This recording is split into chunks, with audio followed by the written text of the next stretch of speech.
আগামী ২-৩ সপ্তাহের মধ্যে ইরানে চলমান সামরিক হামলা শেষ হতে পারে বলে জানিয়েছেন মার্কিন প্রেসিডেন্ট ডোনাল্ড ট্রাম্প। বুধবার হোয়াইট হাউসে সাংবাদিকদের সঙ্গে আলাপকালে তিনি জানান, এজন্য ইরানের সঙ্গে কোনো চুক্তির প্রয়োজন হবে না। প্রেসিডেন্ট ট্রাম্প জানান, যুদ্ধ বন্ধে ইরানের সঙ্গে কোনো চুক্তিতে পৌঁছানোর বিষয়টি এখন আর প্রাসঙ্গিক নয়। তিনি বলেন, পারমাণবিক অস্ত্র অর্জন থেকে ইরানকে বিরত রাখাই ছিল এই সামরিক অভিযানের মূল উদ্দেশ্য, যা এরই মধ্যে অর্জিত হয়েছে বলে জানান তিনি। এদিকে অজ্ঞাত স্থান থেকে ভিডিও বার্তায় ইরানের প্রেসিডেন্ট মাসুদ পেজেশকিয়ান জানিয়েছেন, আলোচনা চলমান থাকা অবস্থাতেই 2 বার ইরানে হামলা চালিয়েছে যুক্তরাষ্ট্র, যে কারণে নিরাপত্তার নিশ্চয়তা ছাড়া ওয়াশিংটনের সঙ্গে কোনো যুদ্ধবিরতি বা শান্তি প্রক্রিয়ার সদিচ্ছা তেহরানের নেই। তবে ওয়াশিংটন থেকে সরাসরি বার্তা পাওয়ার বিষয়টি নিশ্চিত করেছে ইরান। ইরানের পররাষ্ট্রমন্ত্রী আব্বাস আরাকচি জানিয়েছেন, মার্কিন বিশেষ দূত স্টিভ ওয়াইটকফের কাছ থেকে তিনি এই বার্তা পেয়েছেন, তবে কোনো আলোচনা হয়নি বলে জানিয়েছেন তিনি। এদিকে ইরানে হামলা অব্যাহত রেখেছে ইসরায়েল ও যুক্তরাষ্ট্র। এসব হামলায় ব্যাপক ক্ষয়ক্ষতির খবর জানিয়েছে বিভিন্ন আন্তর্জাতিক গণমাধ্যম। কুয়েতের বিমানবন্দরে ড্রোন হামলা চালিয়েছে ইরান, ফলে বিমানবন্দরের তেলের ট্যাঙ্কে আগুন লেগে থাকতে দেখা গেছে।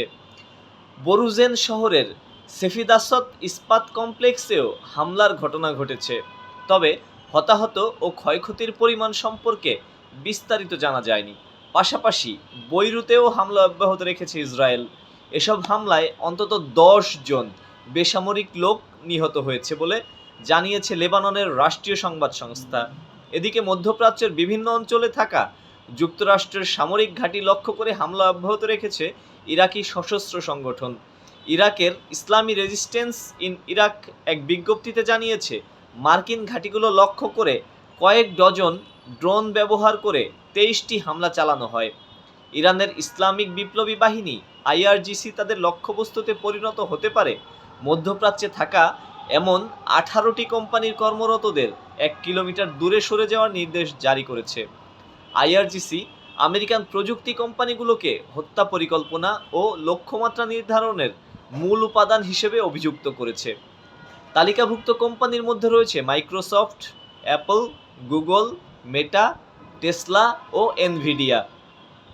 আইআরজিসির তালিকায় এছাড়াও রয়েছে সিসকো, হিউলেট প্যাকার্ড বা HP, Intel, Oracle, IBM, Dell, Palantir, JP Morgan, General Electric, Aspire solution, G42 এবং বোয়িং।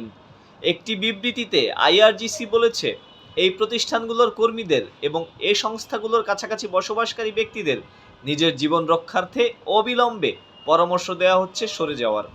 এদিকে মধ্যপ্রাচ্যের যুদ্ধ পরিস্থিতি নিয়ে রাশিয়ার প্রেসিডেন্ট ভ্লাদিমির পুতিন এবং সংযুক্ত আরব আমিরাতের প্রেসিডেন্ট মোহাম্মদ বিন জায়েদ আল নাহিয়া টেলিফোনে আলোচনা করেছেন।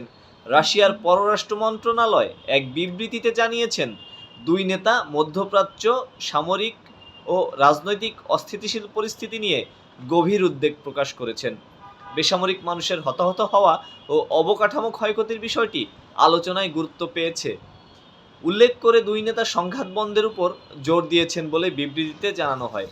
মধ্যপ্রাচ্যের দেশগুলোর ন্যায়সঙ্গত স্বার্থ বজায় রেখে কূটনৈতিক প্রচেষ্টার মধ্য দিয়ে সমস্যা সমাধানের উপর জোর দেন এই 2 দেশের সরকার প্রধান।